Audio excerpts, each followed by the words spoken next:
possession. I know it bring back memories sitting over here though, boy. I swear to God. Yeah. And you know what's crazy though? I ain't been over here since you know what I'm saying? Yeah, that's no shit.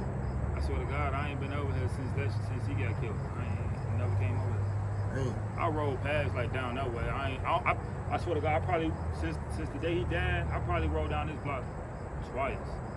I swear to God. Wow. Yeah, this be like my third time being over here. Okay. Yeah. Damn, bro.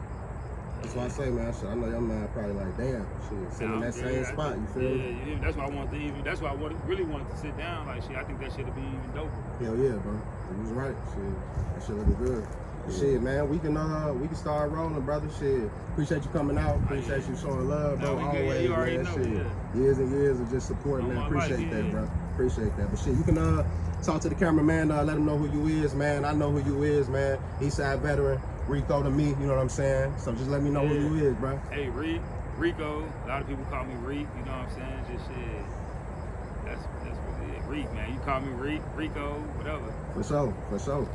Shit, let's give him some of that Reek talk then, man. Yeah. Shit, just let them know where we at, man. Where we sitting at right now. What's the vibe right now?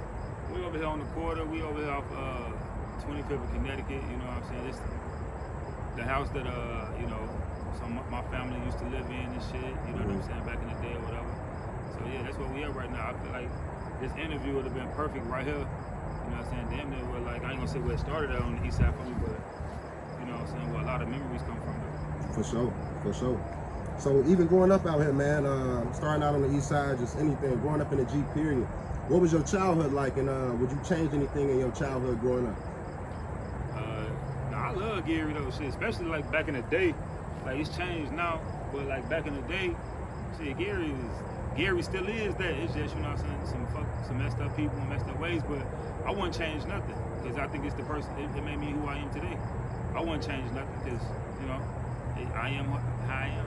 Oh, for sure. It is, because of Gary, you know what I'm saying? For sure. So, you saying that, I can tell that you enjoyed your childhood growing up. And like us getting older, man, you know, we got kids and shit, you know what I'm saying?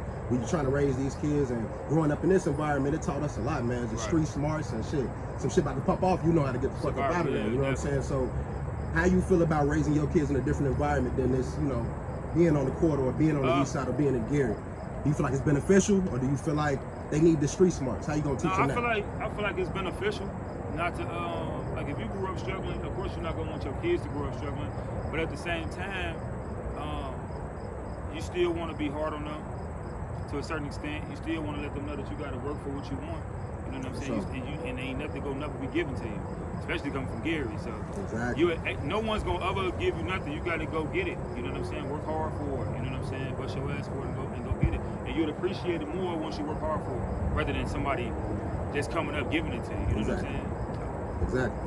So just that street smarts, man, we learned that by going through a lot, you know what I'm saying? We went through a lot coming up, just random shit happening, you know what I'm saying? But what was the perception of just east side versus west side in Gary? Just, even if it ain't beef, even if it is beef, even if it ain't, just the perception. How we had, in our part of the area, I feel like it was more like hood, you know what I'm saying? Like, we got a lot of bandos, we had a lot of this, we had a lot of that. On the west side, they kind of was more upkept. They got the nice houses. I ain't gonna lie though. The west side of Gary, I ain't gonna lie, they definitely got the nicer, you know, homes and things like that. But that's because back in the day, way before us, like, Gary was segregated, you know. So shit, if you don't know your history, then you're gonna think like, oh, damn, all the west side people got all the money. Now it ain't that. It's back in the day, all the white people, you know what I'm saying, they lived over west, and all the blacks lived over east. So put two and two together, that's what you're gonna get. But it ain't the east side, west side. It's you know, it's just shit. They got over there first, I guess. Hell yeah, for sure. So just within that too, what is life outside of the stereotype of living or coming up in Gary, just being under that stereotype of the murder capital? You know what I'm saying? Like, everybody always looking like, oh damn, you from Gary, you made it, you alive. You know what I'm saying? Like, how did that feel, and what is your perception of that? Do you feel like we should be viewed like that? I don't think nobody should ever judge a book by its cover, but that's gonna forever happen, no matter where you from or color, whatever you got going on. But it's a good and a bad to them. But I'm gonna tell you what, no matter where you go in the world, they gonna know Gary. Like I swear to God, like it don't. Wherever you at, you from where? Gary, Indiana? Yeah. Michael Jackson? Yeah. That's yeah. So it's yeah. I mean, it's gonna give good and bad, no matter where you from. You could be from Crown Point. Oh, you from Crown Point? It's a nice area. Yeah, but you black, so it's like damn.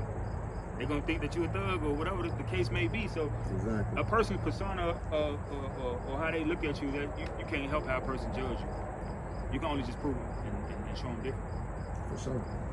So I know everybody, it goes with the stereotype. Everybody done lost somebody. So anybody you want to shout out, anybody that you done lost coming up, you know what I'm saying, that meant a lot to you. You know what I'm saying? Lost, growing up in Gary at that time or whatever, like you lose people that's close and dear to you. It's a lot of people. Yeah. I don't really want to leave nobody out though, so there won't be no disrespect to nobody. But us growing up over here, even people on the west side, you know what I'm saying? Shit, they done lost people. We done lost people. People in general done lost people. People in fucking New Zealand done lost somebody. So everybody done lost somebody though. You know what I'm saying? But yeah, like R.P. Drew. You know what I'm saying? R.P. Bama, of course. You know what I'm saying? They died a year apart on the same day. So over here, really damn near in the same spot. So that's it. You know what I'm saying? But it's a lot of people that we done lost. You know what I'm saying? It's a lot of people. So that's RP to everybody. I don't give if you're from the west side RP, if you're from the east side RP, whatever. Hell yeah, man. Rest up. We got good childhood memories too. So what was your favorite candy store coming up? Best candy store on the east side?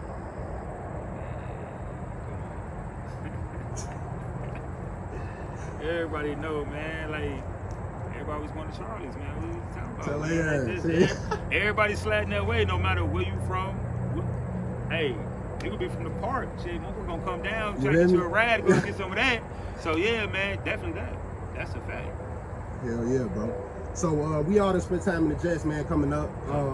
How do you feel about the perception of the projects? They tore them down. Do you feel like that was good for Gary? Or do you feel like, you missed that vibe? You missed that aroma that you get when you go inside the projects, that family feel. Was it good or bad to tear the projects down for the perception of Gary? I mean, it's going to be projects no matter where you go. You know what I'm saying? So you tear some projects down, they ain't going to do shit but make some projects somewhere else. You know what I'm saying? You can have an apartment building, that shit will turn into the projects. You know what I'm saying? Yeah. So going to the projects, no matter what project it was always a good time. It was crazy because it's the projects, but it's family oriented. You know what I'm saying? Everybody gonna make sure you eat, get something to drink. It's really cool though. Like everybody got the perception, they're like, oh damn, don't go over there. You mess around, get robbed and killed or something. Now it ain't really like that. Just go over there respectful and do what you gotta do and just chill. Don't go over there being macho man. Yeah. So everything. But to answer your question, tearing them down, I don't know because a lot of people really don't have the funds, and the means to go move somewhere else, to go do this and to go do that. So to tear them down, to make some better projects, or cool, if y'all gonna put them people back and get them first dibs, but to tear them down, y'all gonna put them people out, they ain't got nowhere to go. And a lot of people that don't have nowhere to go, they don't have no money, so it's just like, now it's Survivor Series. Now it's like you don't know what a person might do. A person might go try to anything to make their kid, help their kids eat. So it's kind of I don't know, but I don't know. Shit. If they're gonna put them people somewhere where they can be good and help them develop into something better, then yeah. You know what I'm saying? But at the end of the day, I don't know. But the vibe and the feel from walking into the projects, playing basketball, kicking it with your people, you know what I'm saying? Yeah. Just chilling it don't get no better than that. Not at all, bro. So I know the perception of Gary, like we talked about, the murder capital rate, all of that stuff, that's just a big thing, but we got a lot of good things in Gary. So do you know any successful people in Gary, just some people that you can look up to and just see and be like, man, like that's how I always wanted to get it. So that's what I kind of strive to be, you know what I mean? Yeah, it's a lot of successful people, you know what I'm saying? You successful, you know what I'm saying? So it don't matter, like, you don't have to be NBA player, rapper, or you know what I'm saying? Whoever, you could be yourself and be successful. You know what I'm saying? As long as you taking care of yourself, taking care of your family, your kids, everybody good, you successful, man. You know what I'm saying? You ain't out here doing no goofy stuff. That's a word, bro. Kicking people doors and killing people and doing no stupid shit like that. To me, that's my definition of being successful. Shit, especially in Gary. Shit, if you handling your business, taking care of yours, protecting you and yours, you good, you successful. Oh yeah. successful. Shit, man. Like I say, man, that was pretty much the base of everything I wanted to ask you, man. So, anything else you want to say to the camera? Just give them your salutations, your goodbyes, man. Eastside shit, have you want to say it? Now, ain't no goodbyes, man. But look, hey, all the way, you know what I'm saying? It's the Gary period, man. You know what I'm saying? Because everybody got this Eastside, Westside shit. You know what I'm saying? And even though we grown, that shit go off into the kids. You know what I'm saying? That shit go on to other people. It's people that's from the Westside that I got mad love and respect for. Glen Park from 5th to 2nd, everywhere. Like, so it's just like, respect everything. You know what I'm saying? You know, and that's pretty much it. But now, pretty much to sum everything up, just have fun, man. Respect everybody, gonna respect you. You know what I'm saying? And shit. Shot this interview over here at Bama Crib, so RP Bama, man, forever. Hell yeah, bro. Hell yeah, bro. Much love, man. Riko, we out. Eastside, bro. Or some other type of shit, you know. But it's like shit when you can take care of yours and you good. And that was probably, man, that shit was so gold, bro. I can't wait to put that shit out. Yeah, just to let motherfuckers know, man, you don't gotta do it. You can be successful. You can be this and you can be that. And you can still live comfortable. You can still take care of yours and you good. But yeah, I know successful people. Yeah, I know people that's in the NBA, NFL, you know what I'm saying? Yeah. Niggas that rap. Yeah, they all cool. I know you, shit. You take care of your shit. Like, everybody, you know what I'm saying? So it's just like, everything good. Bro. Same here, bro. That's what I'm saying. We take care of business. That shit always gonna be love. Like I say, with the successful shit, motherfuckers equate that shit to money and, you know what I'm saying, status and all of that shit. It ain't all about that. You can have $1 million in your car right now and be damn near going through depression. Exactly. Nigga, you can have $200 in your pocket and be smiling from ear to ear. You happy as fuck. Niggas ain't got no peace, that man. Money don't bring you happiness, bro. There's a lot of motherfucking millionaires and shit, or a lot of people that got money that just battling everything. You know what I'm saying? Miserable. You get a peace of mind, man. That's all you can ask for. That's all it is. Hey, man, let them know. Hey, man, listen, check it. Came over here. Go ahead and get this. Oh yeah, get that. Turn towards the sun this way. Know, turn this way for me. There we go. Yes, sir. You know what I'm saying? Yeah, definitely. Give them that plan to the crib, too. Appreciate y'all, man. Hell yeah, bro. Appreciate you, man. Eastside ain't what it used to be, I swear to God. Lord T to the T, tied in with the mob. How you claim that's your friend when I know that's your enemy? When you vibe with them villains, I notice the energy, bro, like it's 10 to me.